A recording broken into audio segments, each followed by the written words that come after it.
Do,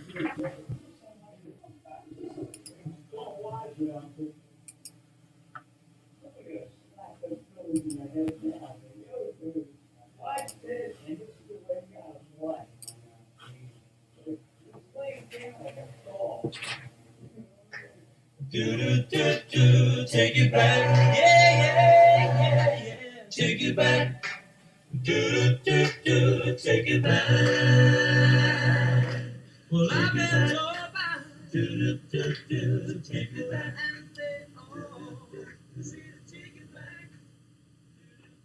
Good morning, everybody. Welcome to the Philly Sports Old School Show. Today we are going to get into the 1993 Philadelphia Phillies, a tale from worst to first, and my favorite baseball team of all time, even more than '08, I got to admit.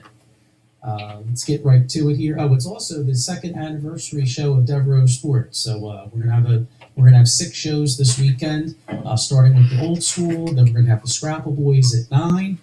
We're gonna have the wrestling guys, Breakfast and Body Slams at 10. Tomorrow we're gonna have the Gobbler at 9, UFC at 10, and the Sully Sundays with Sully at 11. So let's get down to it. 9/11. And it's also 20th anniversary of 9/11. That's right. I don't want to forget that. Yeah, it's that was a horrible day. But let's get to it here. I got to my right. I got Chuck Bernard. Hello. I got Uncle Mark across. Hey, Joe. Cousin Roger across from me. Cousin Joe. Hey, how are you? And I got Taylor, the man that makes it happen behind the glass. How are you, man? I'm doing good. How are we doing? Good. I'm extremely excited because this was my favorite team. I mean, started watching baseball in '86, and the Phillies were a train wreck. All I had was was some good Mike Schmidt numbers, and that was it. But this was the first year I got to watch good baseball. So we're going to get into it here. In '92, the Phillies actually were 70 at 92, 6th place, and John Kruk actually had an interesting saying. He said they were 24 morons and 1 Mormon, which was Dale Murphy. So expectations for '93 weren't exactly high. Hey, bud. But they were in first place 161 out of the 162 games. Started off the season with a 3-0 split against a good Astros team. That Astros team was supposed to be good that year, Right. And from there they took off. So I'll ask What was it again? That year, what was your what? I mean, obviously they Any got off to a great Capitals? start, but what was your first inkling that maybe this team actually had something? Like you said, 1 sec. they got off to, first of all, a real good start, and it showed you that. And the other thing, like you just mentioned, and All right. I was looking at it this morning, they went from last to first, Mm-hmm.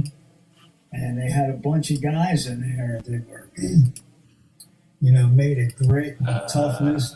They amplified with the city of Philadelphia. Yeah, I'll be able to put them on there live too. It's a shame because I really do miss And I think we're that kind of good. baseball, the way they played. They went all Yep, out, we're good. Thanks, went bud. through the dimes.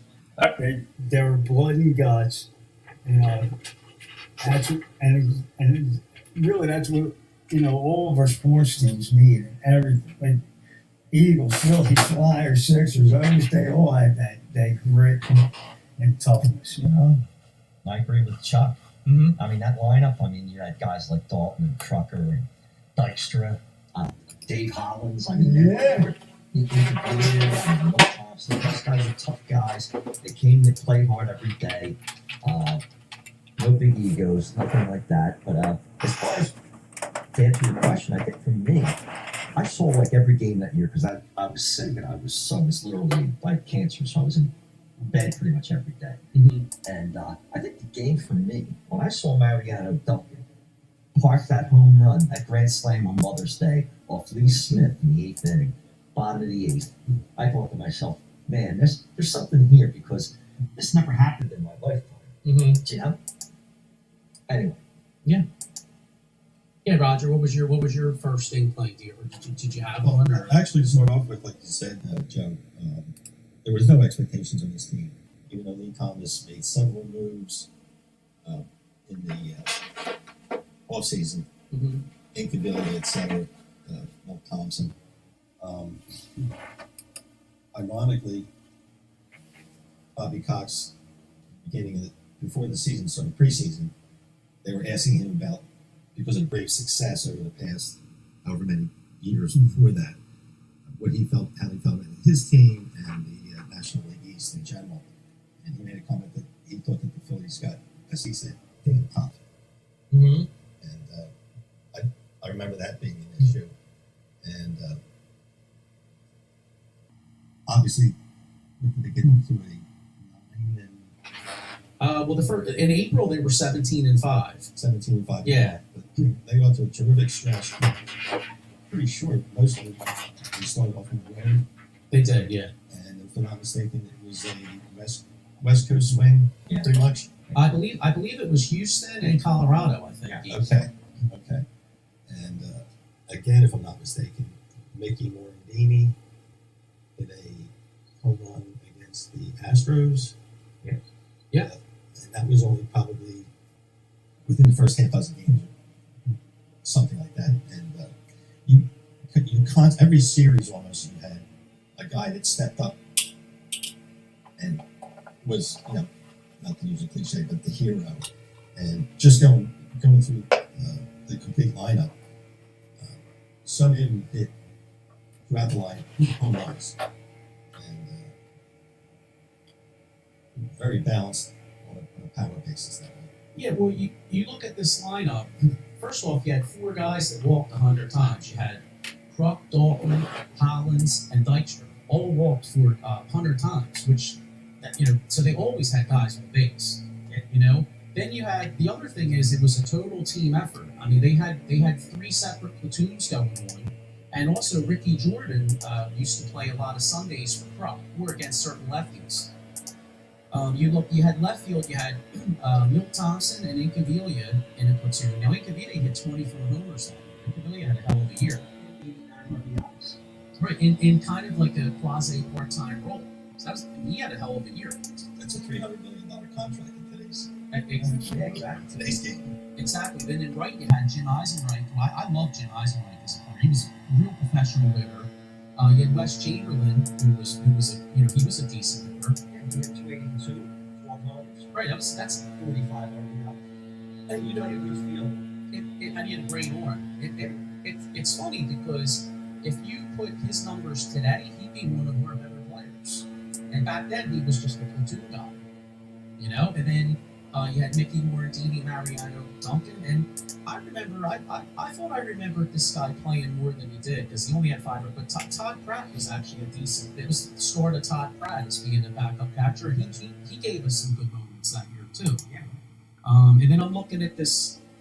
The starting pitchers here, every pitcher had at least 10 wins. Tommy Greene had a hell of a year. He had 16 wins. I think his record at the vet, I think he only lost like 1 or 2 games at the vet. He was almost unhittable at the vet.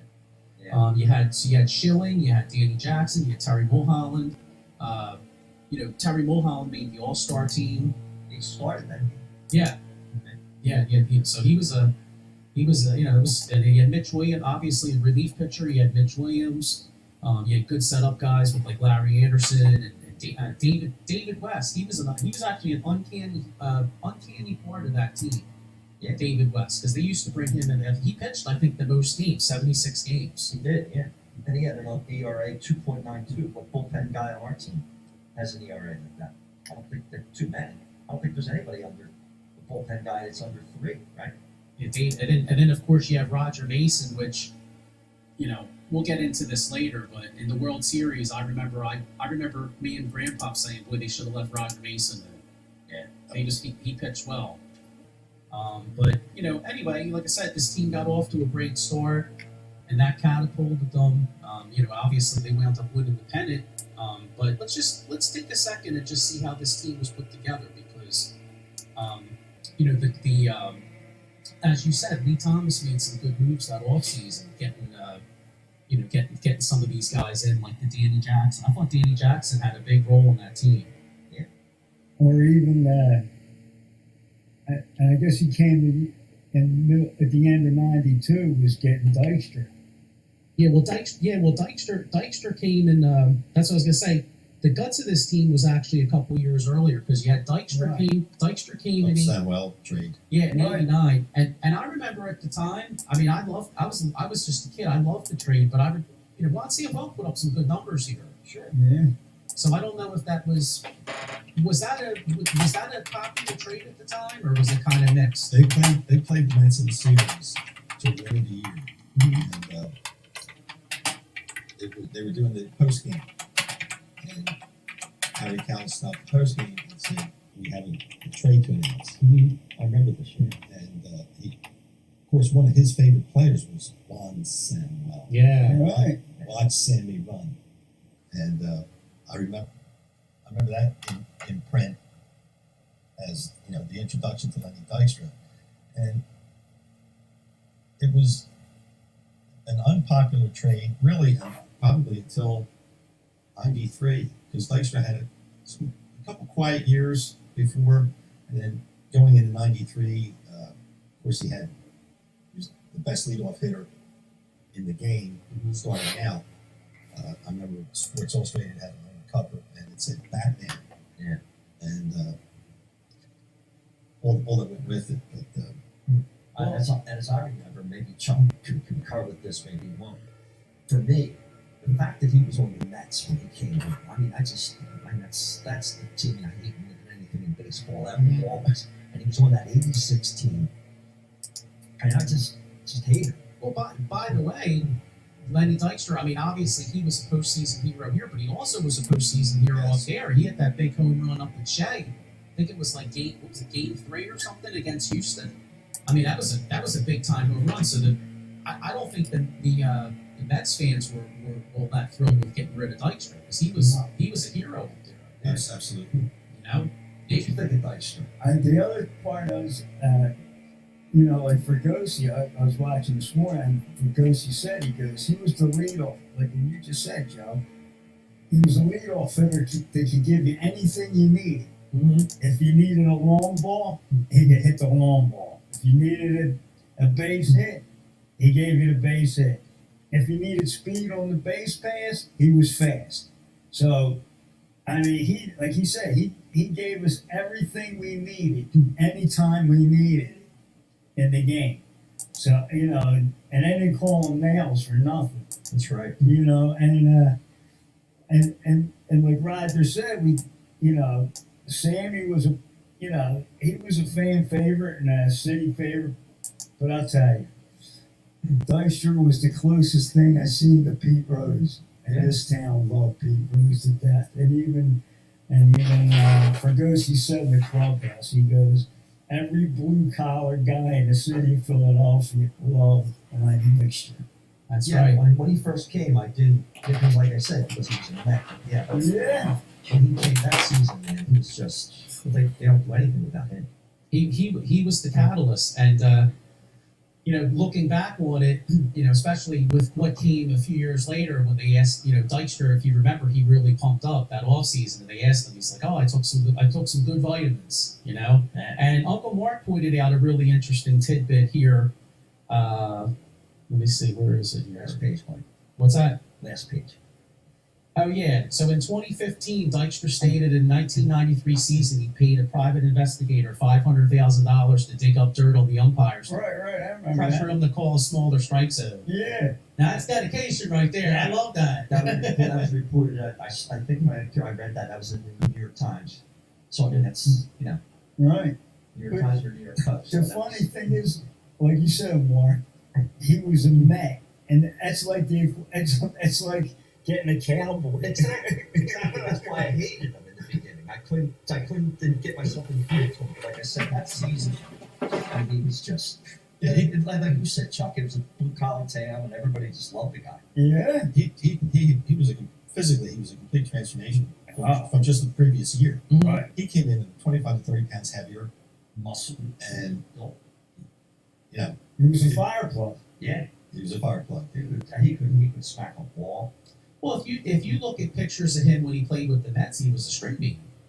Right. So he really dug it up. And here's another interesting tidbit about this '93 team. The Phillies almost had a trade worked out for Randy Johnson. right around the deadline. The sticking point in the negotiations was Phillies didn't want to give up Mike Lieberthal or Tyler Greene. Ish. Can you imagine? Can you imagine now? Ish. Now, Who made that trade? can you imagine if you had? Well, I can imagine because it happened in Arizona in 2001. But if you had Schilling and Johnson, Ooh. and you still had Tommy Greene, and I mean that they would have been tough to beat. You don't go into Game 5 or you don't go into Game 4 or Game 6 with and let Williams go in and throw the games away. Yeah. You've got one of those other starters you're bringing in to pitch in the bullpen, Right. in the late innings. I mean, that's fatal. Well, And you know, it's funny, like you're just saying, and that caused friction in that clubhouse was because we all remember Schilling putting the towel over his head Right. when Mitch used to get on the mound, and that caused a little. Like I said, they admitted to it. That caused friction in that clubhouse. When I was putting together just the reviewing, get some notes together just so I could refresh my memory on some of these things. They said after the I think it was the 15-14 game 4, they said that Dykstra came off the field, and then Schilling later in the clubhouse, they went up to both approached Williams and they really gave him some serious Stuff. Yeah. serious stuff. Yeah. Yeah, I mean they weren't shy about it. No. I don't necessarily know if it was a physical threat, but I mean it was. No, especially on that team, like those guys they held each other accountable. Well, they were called. They Macho Row. And another thing I looked up, I found it, but I didn't know this. But there was a game, Mulholland pitched a complete game. He was an all-star that year, and he pitched a complete game. And at the end of the game, Williams goes up to Fregosi and says, "Hey, I'm the closer. I should be closing these games out." Mm-hmm. Dalton takes Williams aside as everybody's going into the locker room, takes him aside, puts him on the steps, and he's got him against the wall. And he said, I ought to take your effing arm off. You talk that way again. This is a team game. It's not about you. Yeah. You know? And Dalton was the man back there. You better believe it. Yeah. He was a great player. Not just a great player, but he dated like the hottest Hooter. He took married to the hottest Hooters chick around too. She was the spokesperson. But Yeah. you know what they said? Not only did he look like and Fergosi said about him, he said, and all the girls like Dalton. But the players, all to a man, said, don't let that fool you. Because in that clubhouse, he was the heart and soul. And when somebody had to get straightened out, that was the guy doing it. You know? I don't know if you guys know this. You probably know this. And probably people that are watching this or will watch this. Dalton was a first-team All-State quarterback in Kansas when he was in high school. I did. And they won like 1 or 2 state championships. Yeah, pretty interesting. Remember when he used to do the show years ago when he was at the radio on Fridays? Listen Oh, up. listen out. Yeah. That's good. That's how Right on, man. That's how I learned that. He used to talk before he said yeah. Yeah. You look at that Phillies team. I mean, they had one of the best leaders. You could argue Dalton was probably one of the best leaders, probably because he went to the Marlins and he was only with the Marlins in '97 for a short period of time. But a lot of those guys credit him as being a big leader on that team as well. Oh, I read about him when he said the manager, who I forgot was the manager.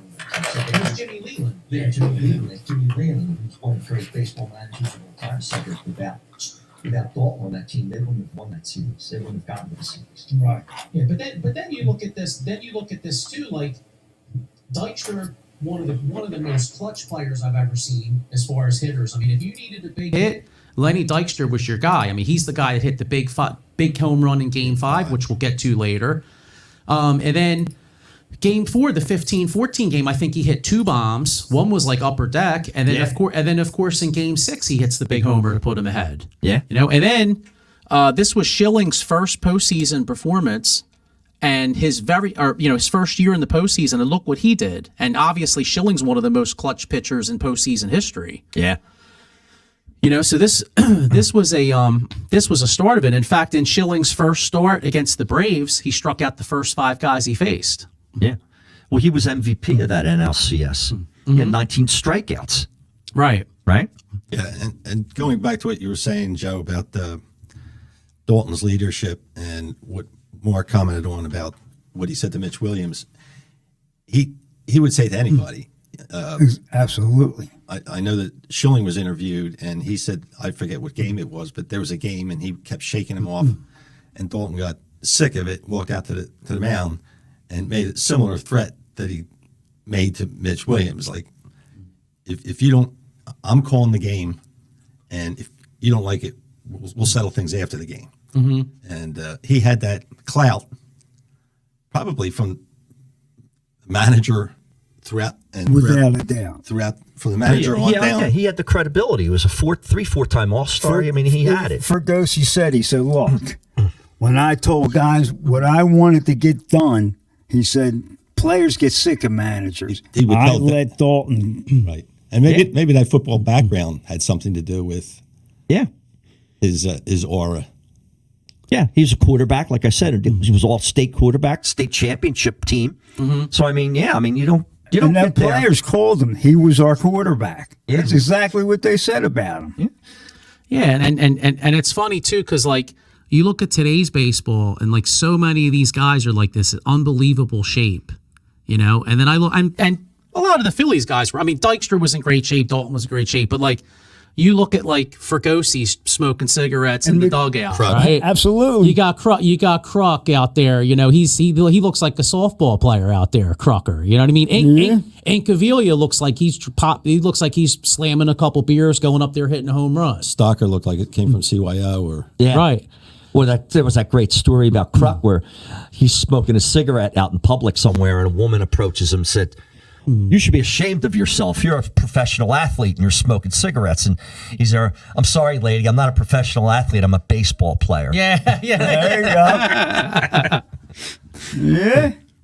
Yeah, but I mean that team was so fun. And, you know, I'll tell you a guy that deserves some credit, and you never really think of it from that team, was the GM, Lee Thomas. Yeah. Right. Because you look at, like, the Phillies didn't have a good farm system back then. They didn't. But you look at these trades he made. I mean, first off, he gets in '91 he gets Schilling for Jason Grimsley. Jason Grimsley was I remember Jason Grimsley was supposed to be like one of their top prospects. he was terrible. Yeah, he was terrible. Ironically, he was terrible here. He actually had a long career, believe it or not. I think there was like 6 or 7 franchises that like were kept hoping he would develop into something. Yeah, exactly. Hope. But he lasted. I think he became a reliever or something. He actually had a decent career, but getting Schilling for him was a steal. Sure. You know, and then they got Tommy Greene in the Dale Murphy trade. So that and Tommy Greene, I mean, Atlanta had so much pitching. I mean, my God, they had pitching coming out there, you know what, you know? Yeah. So they got rid of Tommy Greene. So that's 2 of their starters. And then a really unheralded move was in, I believe this was in '89 also, but they got Terry Mulholland and Charlie Hayes for Steve Bedrock Bedrosian from the Giants. On the Giants. Oh, and they got Dennis Cook too. Remember Dennis Cook? Right. He had 2 stints with the Phillies. Dennis left-handed. Cook. Yeah. Yeah, but they were some unheralded trades, and then of course he took a chance on Jimmy Eisenreich, brought him in '93. He brought Milt Thompson in late in '92. He could be in 92. And Cavilla as a free agent. Ben Rivera. Mariano Duncan. Yeah, Mariano Duncan. You know, so Great utility I mean, guy. he did it. You know, Mitch Williams, I believe they traded for in '91. But you know, they really, for not having a farm system, they really pieced this team together. You know, I mean, the only guys I really see that were in the farm system was like Ricky Jordan, Kevin Stocker. Kevin Stocker, I'll tell you what, they don't get to the World Series because if you remember, they had a big problem at shortstop that year. Kim Batiste was a farm system. You went Stocker, Morandini were farm guys. Mm-hmm. Dalton was a farm guy from earlier. Mm-hmm. And then you had, who else am I looking for? Ricky Jordan, like Roger said, Kim Batiste were farm guys. And they all played a big role. They all played a big role. Yeah, I mean, Lee Thomas did a hell of a job putting that team together. He really did. Makes you wonder how he could not make the decision to get Randy Johnson. That would have done it. I mean, Mike Lieberthal Mike Lieberthal wound up having a really good career, but you got Randy Johnson. they might have won it again if they had Randy Johnson. He had one.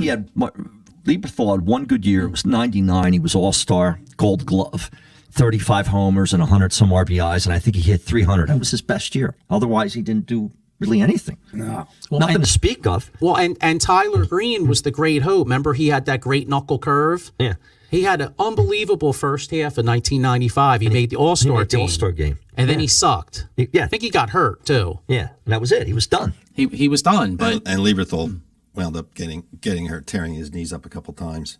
Yeah. Right. This morning I was watching it, and they were talking about in the beginning of the year, and Kruk said that he seen Eisenreich in the clubhouse playing around with a bow and arrow. I guess it was a small one. And he said, man, he goes, you look like you're going to hunt people. They start calling him Jeffrey Dahmer. That was his nickname. That's a good story. I never knew that. That's awesome. Well, I'll tell you, one guy you didn't want to mess with on that team was Dave Hollins. If you absolutely. a lot of those guys say, like, if there was ever a brawl or something, like other players would be like, we're good. We don't want to mess with this guy. No. He was a big dude. And Yeah. even Schilling was saying, he goes, look, I knew I could hit anybody in baseball anytime I wanted on that mound, he goes, because whoever came after me, he goes, I knew my third baseman was going to get him first. Yeah. And he was and Joe, like you said, he was fearless and tough and demented. Yeah. Yeah, he was like a Schultz or a Holmgren. Yeah, exactly. Nobody messed around. He took care of him. Yeah. Yeah, and the character of this team was just like unlike any other. I mean, Harry Kalas, always said it was known that these guys would be up till like 3-4 in the morning playing cards. Hey, Harry Kalas would be in like the hotel bar, drinking mixed drinks with some of these guys. I mean, this was a fun team. Yeah, it was a fun team. They talked baseball all the time, and they lived it, and yeah. And I'll never forget too. Getting into the playoffs here. I mean, we get down to it. We win the NL East with 97 wins, and our opponent was a 104 win Atlanta Braves team. I mean, this was the Braves in like the midst of their dynasty. In fact, this particular year, the San Francisco Giants, this was Barry Bonds' first year in San Fran, and they won 103. And any other year, it's amazing because you win 103 games and you miss the playoffs. I mean, that's unbelievable. And if I'm not mistaken, they missed it on the last game of the year. They lost to the Dodgers. I remember Piazza hit like a couple bombs or something, and I remember the Giants were actually like. They wanted to fight some of the Dodgers because the Dodgers were acting like it was their World Series because that was their rival. But Dodgers wanted to knock them out. Oh, because there was actually supposed to be if the Giants had won that game, there would have been a 1-game playoff between the Braves and the Giants. Yeah, and the only team that really beat us all season, we played the Giants 12 times. They beat us at 8. Mm-hmm. And the only other team we had a losing record against was the Cubs, and I think they were they beat us 7 out of 12. Yeah. Well, outside of that, we won every series again. I mean, and we won every series against everybody. Well, I remember as good as the Braves were, and obviously you got to pick your poison because you're playing against either a 103-win team or a 104-win team. So either way, Right, don't matter. Either way, it don't matter. But I remember myself, I was like, you know what? I was like, the Braves may be technically more talented, especially after getting Fred McGriff. Because remember, the Giants had like Giants had like a 10-game lead, and the Braves went on this unbelievable run at the end of the year and caught them. Right. But I wanted to play the Braves just because I was like, we don't match up good with the Giants. I mean, we couldn't get Barry Bonds out. We couldn't get they had Bonds, Matt Williams, they had Will the Thrill. I remember that year there was a funny story of Mitch Williams told, I heard. And he said that and we all remember, Bonds always had that big cast on his elbow. So Mitch Williams said, he was on a sports talk in the morning. He said, where he got that why had that cast on? He said, it was from me. He said that he came in spikes high on Morandini one time. And he goes, and we're losing to the Giants 7-1. And he goes, and Fergosi makes the call to the bullpen to bring me in. And he goes, I know. And he goes, he was coming up. Bonds was coming up. And he goes, I knew my job. I had to hit him. So it was funny because Angelo asked him, well, did he tell you? He goes, he didn't have to tell me. He said, I was the closer and I'm coming in at the wrong end of a 7-1 game. Exactly. Yeah, right. So he said, I came in and he said, I threw a fastball at him. I missed him. He said, I threw another one at him. He said, I got him right in the elbow. Bad. He said he broke his elbow.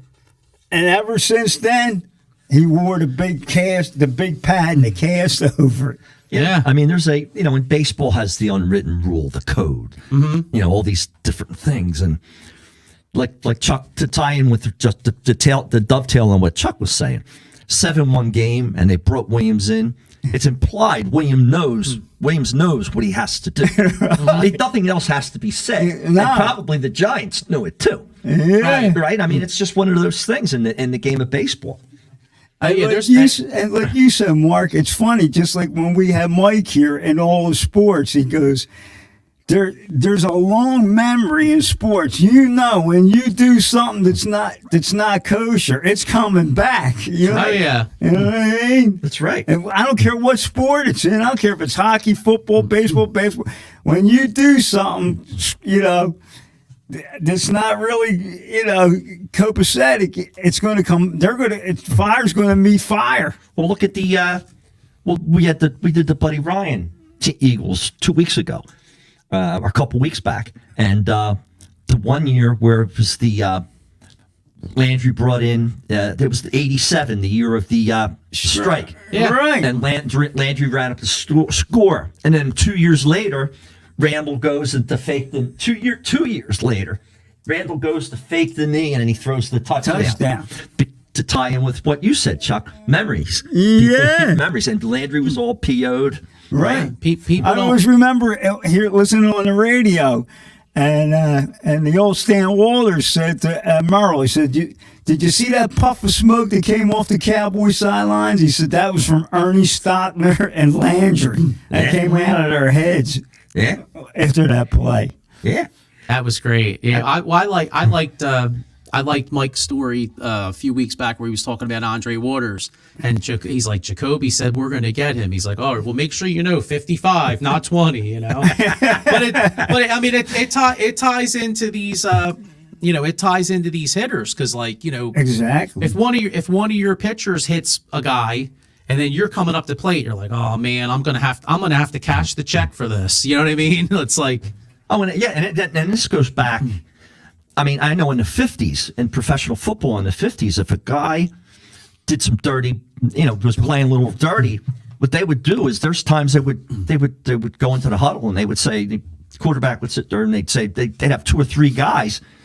They'd just give up the play, but they would have 2 or 3 guys go after the guy who was inflicting committing the penalty or inflicting the pain and put a beating on him. Mm-hmm. And this is in the 50s where you could get them down into you could get them down and you keep them down and you could the guys would try to poke each other's eyes out or, right. It was the rules were different and it was a whole different breed of cat that was playing that game.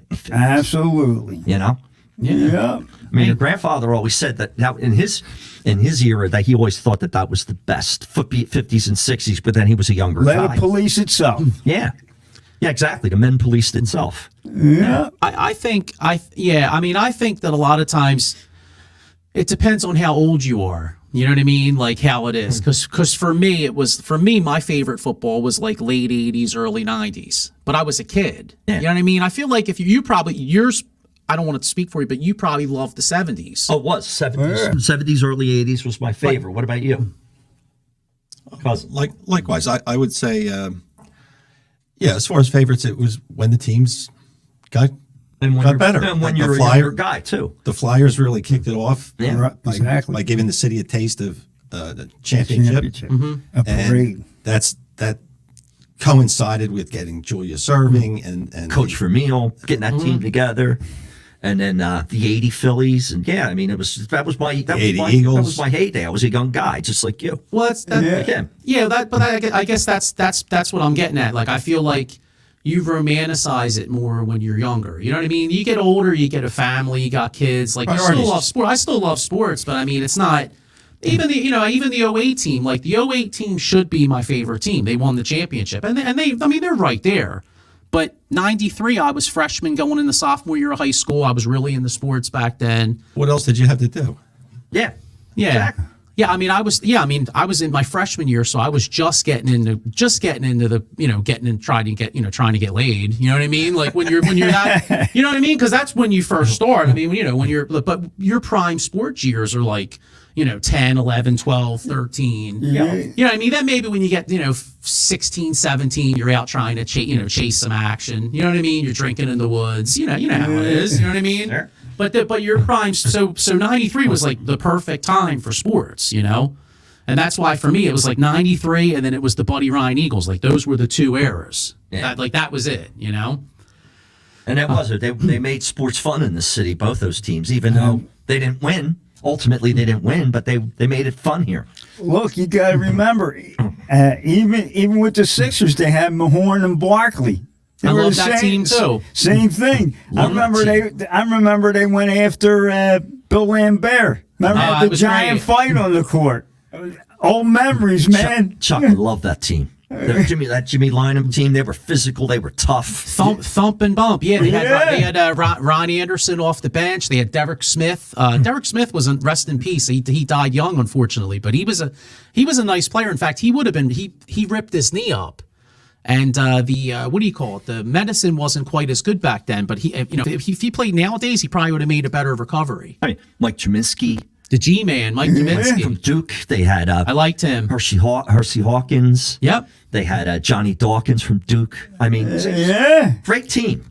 It was a fun, I love that. I love those. it was a years. fun team. It was a fun team. Physical. That's when I mean, for me, for NBA basketball, I love those 92-90 games back in the 80s and 90s Yeah. where a guy drives the lane and it's like, boom, Get he's down. hammered.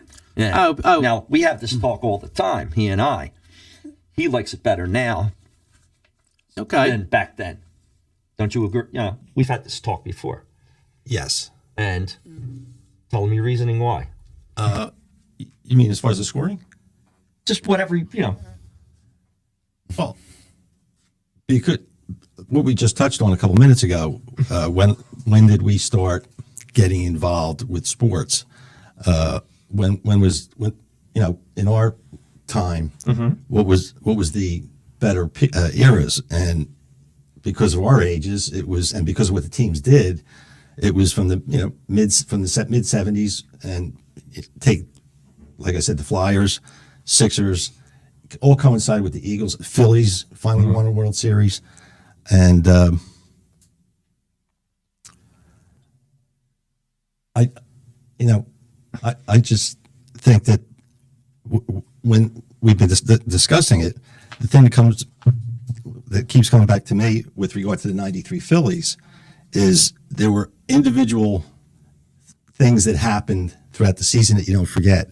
We commented on Thompson robbing the Grand Slam in San Diego. Right. Another goofy play that happened. I remember I think it was against the Cardinals.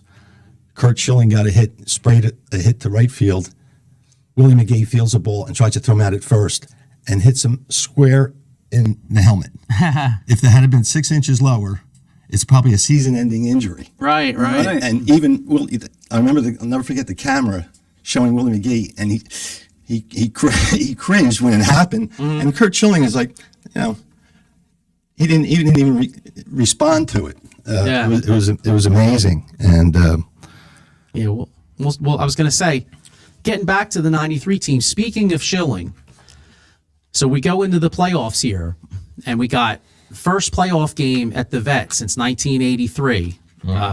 Kurt Schilling is the number one starter. He pitches against who was it? That was what was it? Glavin that pitched that game? Hang on, let me see something here.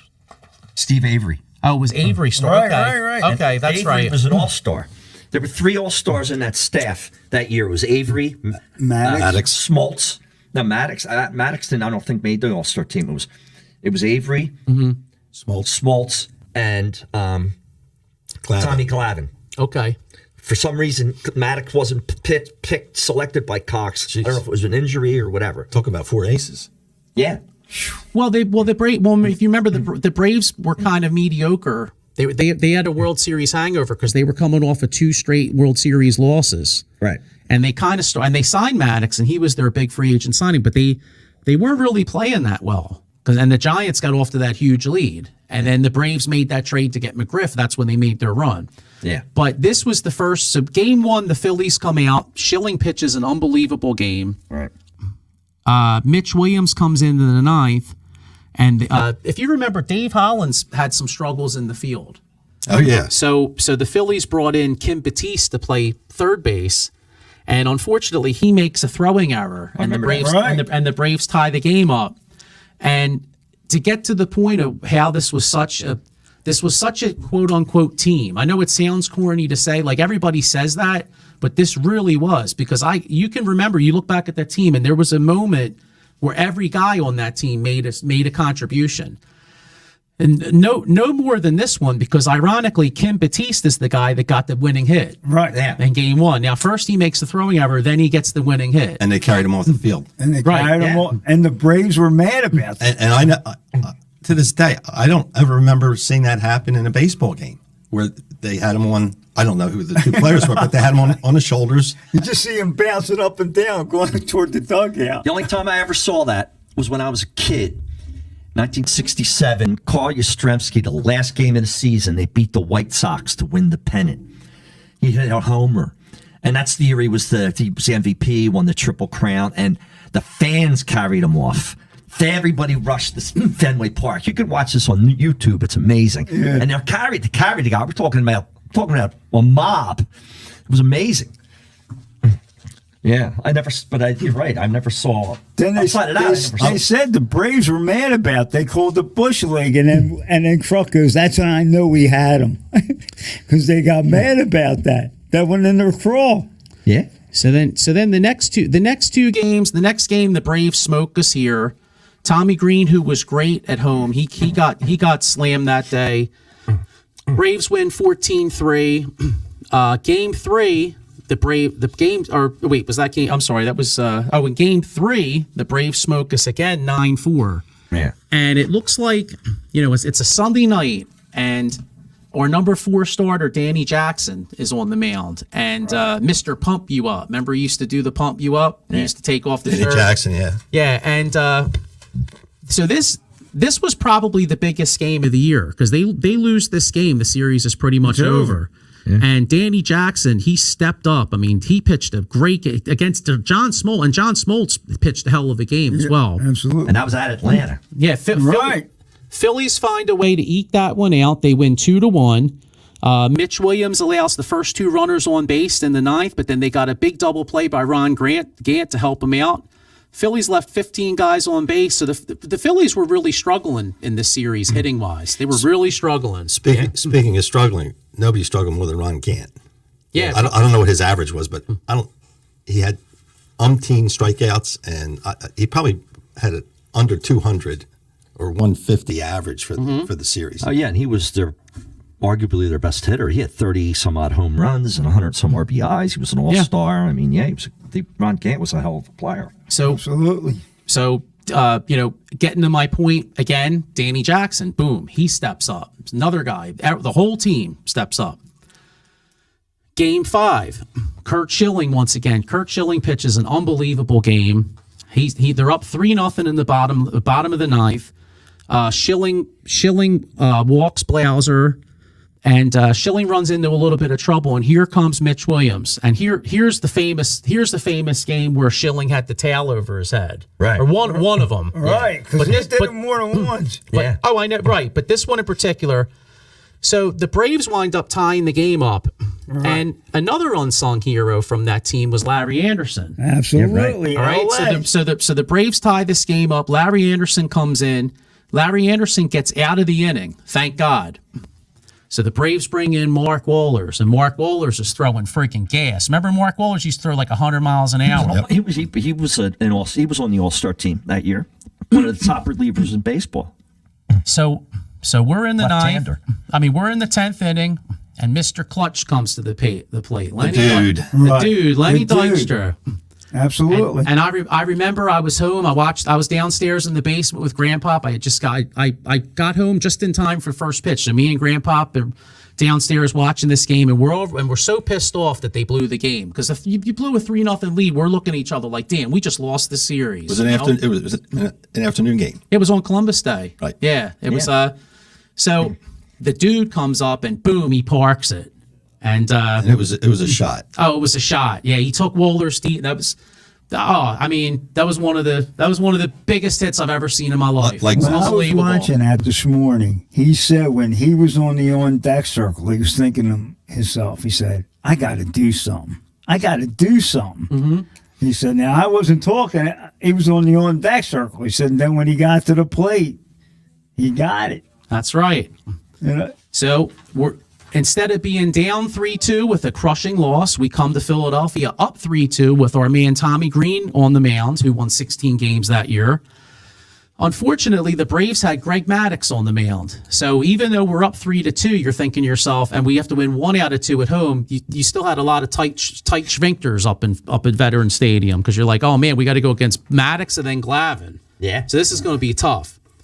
And Raj, I know you were at that game, right? Yeah, I was at that game, and if there was any tight sphincters, like you said, it wasn't present when you were at the game. No. Well, there's probably a lot of you know what? It was- The sphincter gets a lot less tight when you start slamming some beers. You know what I mean? There was a lot of antifreeze. Well, slamming some beers and then seeing Maddox go down in the first inning after I wasn't making Morandini hit him with a line Morantini drive. with a line drive. Yeah. And he took some extra time. Bobby Cox came out, and he took some. But the longer they took to see that he was okay, the louder it got, and that game was unbelievably loud.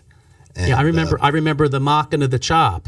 And they all said that That when was he great. got hit in the leg, they said, Holland said it, they all said it. They said, we think he got hurt from that hit in the leg. He wasn't right. Yeah, the he whole wasn't- game yeah, he wasn't the after. same. he couldn't plant right, and Where'd you sit?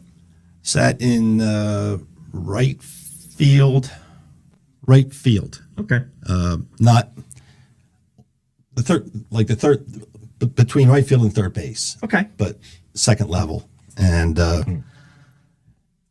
Dave Hollins hit a home run like Dykstra hit, no doubt about it. It was a real bomb, and that set off. It was nuts after that. Yeah, well, and the most unlikely thing ever was Mitch Williams had a 1-2-3 ninth. Yeah. All right, and then look, so we clinched the pennant, our first pennant since 1983. Kurt Schilling is the MVP. He has a. This is quite interesting too. He wins the MVP, but technically he didn't get a win. He didn't win either game, but he had a 1.69 ERA and 19 strikeouts. And like I said, this was the start of Money Man Schilling In the postseason. Yeah. All right, so. Now we go on to Toronto, the returning world champion Toronto Blue Jays. They had just dispatched the Chicago White Sox in 6. So we go to game 1. And where are we at here? Hang on. So game 1, Schilling. This was game 1. Schilling starts game 1, and he actually didn't have it this game. This was this one postseason game. He really didn't have it. Toronto winds up winning this game 8-5. Not really. I don't really remember anything really eventful happen in that game. We just lost. Game 2, we had Terry Mulholland on the mound. He pitched. We got off to a nice 5-0 lead. Jim Eisenreich had a big 3-run homer. That's the most important event of that game. Yeah. Mitch Williams pitched a scoreless ninth, and we won game 2. Game 3, we had. I remember. I think it wasn't it raining in game 3. I think it was raining in game 3. I know it was raining in game 4 too. We had bad weather in our in The 15-14 15-14 was game. It definitely was raining. Yeah. Yeah. But I think game 3 there was like a rain delay or something, and Danny Jackson didn't have it that night. Toronto Toronto crushed us, but Toronto had a great lineup. I mean, they had John Olerud, they had Paul Molitor, Yeah, Ricky you- Henderson. I mean, they had three Hall of Famers on that team. Yeah, you had Henderson and Roberto Alomar. Roberto Alomar and Molitor. You had 3 Hall of Famers, and they had at least a half Two a dozen great All hitters Stars. right there. At least Pat Henkin won the Cy Young. Yeah, Olerud led the league in hitting. He was an All-Star. I mean, that was just a great team.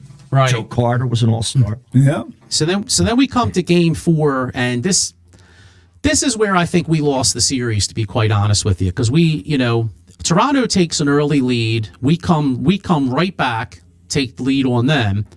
I think Dykstra hit 2 bombs this night. We had a 14-9 lead. The bullpen comes in. They couldn't hold it. Mitch Williams came in, gave it up, and we lost 15-14. And it was the longest game in World Series history. Mitch Williams actually had 2 death threats were phoned in. He didn't know about it until after Game 5. Were they from Schilling? Maybe. Well, like I said, after that game, that's when Dykstra, when he came off the field, he said something to Williams, and then when Williams went into the dugout, into the locker room, Schilling said stuff to him. But you're right, Joe. That was the game. I mean, how they lose. But anyway, That was a heartbreaker. yeah, you look at that game. That's the most runs ever scored together combined in a World Series game, and it's the most ever scored by a team that lost. Yep. 14 runs. Yeah, also interesting tidbit that I didn't know this. Charlie Williams was the first African American to serve as the home plate umpire at a World Series game. So I didn't know that. That's interesting. Yeah. And then Game 5, here goes Schilling. Now Schilling's pitching for the season, and once again, Mr. Moneyball comes out 2-0 shutout. Unbelievable performance here. Yeah. I mean, he pitches a complete game shutout. Unreal. And he pitched against Guzman, who was one of their top starters. And Guzman pitched a hell of a game. I mean, the Phillies only scored because of scrappy base running. Dykstra walked, stole second, and they find a way to manufacture a run. Yeah. Unlike this team. So Unlike this team. this was the final postseason game at the Vet until it was demolished after 2003. Yeah. All right. So now we come to Game 6, and this was the torturous game. Toronto gets out to a 3-0 lead, and it just doesn't look good. Yep. It doesn't look good at all. Phillies get one back on a Jim Eisenreich single, but then the Blue Jays got one back. So so we're looking at the Phillies are down 5-1 in the 7th inning. Phillies score 5 runs. Lenny Dykstra hits a 3-run shot. Mariano Duncan gets a big hit, and the Phillies find a way to get up 6-5. And then we come to the 9th inning, and actually the 8th inning, the Blue Jays threatened a little bit. And I remember Roger Mason was pitching pretty well, and Fergosi goes to Mitch Williams, who clearly looked like he had a dead arm in the 9th. Oh, yeah. And I remember. And me and Grandpop looked at each other and we were like, you know what? We had a great year. I mean, I've never been so sick going into it because you just knew they were going to lose. I don't know what it was. It was just this feeling I had of dread. Me and Grandpa both had it. We both had a feeling of dread that they were just going to blow it. Anytime that Mitch got on the mound, you're always on edge because he threw the ball all over the place. It's like watching Norris. Yeah. You know what I mean? Exactly. Yeah. He gives you that same feeling. Like you're always scared. Like you're pins and needles the whole time he's on the mound because one pitcher's right there, one's way out, one's they're on the ground, they're above the catcher. Sometimes they're and the other one is was it Alvarado or Alvaro or Alvarado. Yeah, Alvarado. He throws 100, but he has no command. Yeah. No wonder he had a dead arm because he threw so many pitches. Yeah. How many 3-ball counts did he have? And he was always behind in the count. So Joe Carter comes up, and Mitch, unfortunately, one of the worst moments as a Philadelphia sports fan in the history. Joe Carter joins Bill Mazeroski as the 2 guys to win a World Series with the home run in the bottom of the 9th. Yeah. Blue Jays announcer has the famous saying, "Touch 'em all, Joe." Yeah. And the other frustrating thing is this is on Classics. Remember they used to have Classic Sports on all the time? Yeah. This would always be on. And I'm like, oh God, again, you know? And it's just a shame. And I'll tell you, you know, we're going to wrap up in a few minutes here. We got my buddy, the Scrapple guys are about to start. So I'm going to wrap up in a minute. But I just want to make this point here is that, you know, one thing we all get on, like you watch a guy like Ben Simmons, right? In modern day, afraid to shoot the ball, makes tons of money, takes no accountability. And, you know, you could say what you want about Mitch Williams, but the guy's a stand-up guy. Absolutely. He took that ball, he put the blame on himself, and he never hid from it. You know what I mean? No, I mean, start bartending in Jersey. Yeah. You could took- go right, yeah. hey, Mitch, you bonehead, you know what I mean? Like you could, and he'll talk with you. He's not hiding. Yeah. And this is where I'd say a friggin' wimp like that Ben Simmons. This is where Philadelphia fans get the biggest bum rap.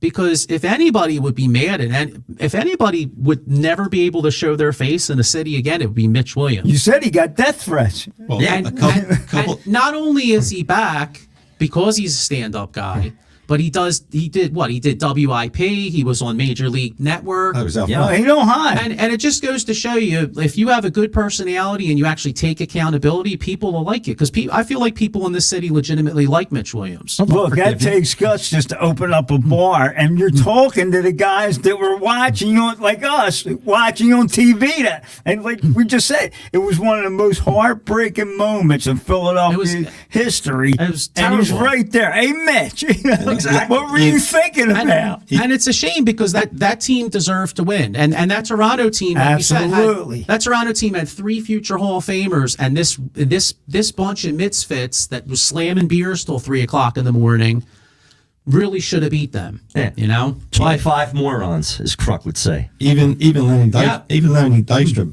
buried Williams for quite a while after that. For Right? They didn't get along. They a lot of dysfunction in that family. Yeah. Yep. But anyway, the team deserved better.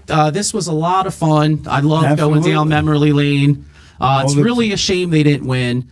But It's a anyway, shame. The big shame, not to cut you off, Joe, real quick, Yeah. was that it didn't get back to Philadelphia for 7. well, it would have been in Toronto though. Remember back Yeah, then? it was back then it My was mistake. 3-2. My mistake. 3-2 for him. But if it That's did, right. if it did get to 7, I think we would have won. I really do. But anyway, I hope you guys are enjoying the Devereaux Sports Anniversary show. I got my man Chucky Cheesesteak and the Scrapple guys are on. They have a special guest. They're going to be talking Eagles football for tomorrow. Check out the Breakfast at Body Slams and check out all the shows tomorrow. Have a great day, everybody.